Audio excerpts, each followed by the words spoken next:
Delhi police has arrested one of the main accused in connection with the violence at the Red Fort complex on Republic Day in the Indian capital.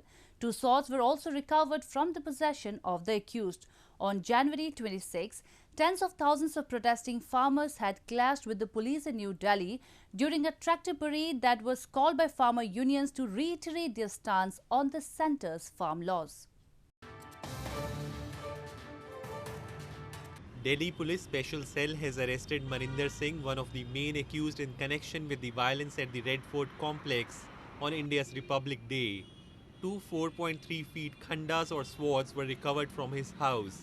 Maninder Singh alias Moni, a 30-year-old AC mechanic, was wanted by the Delhi police after his video surfaced from January 26 tractor rally organized by farmer unions protesting against the three farm laws, where he was seen swinging swords at the Red Fort.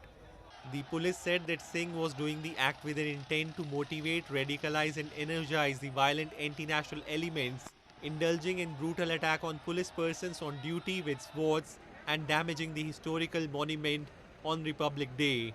Meanwhile, NSUI, the students' wing of opposition Congress party in Indian capital, marched on the streets and raised slogans as they condemned the arrest of 22-year-old environmentalist Disha Ravi on Wednesday.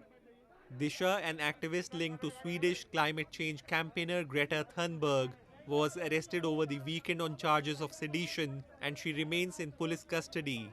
Disha had allegedly created and shared a toolkit in support of the pharmacists' agitation against the centre's new agriculture laws. Meanwhile, a Mumbai court on Wednesday granted bail to Disha Ravi's associate Nikita Jacob, a lawyer based in Mumbai.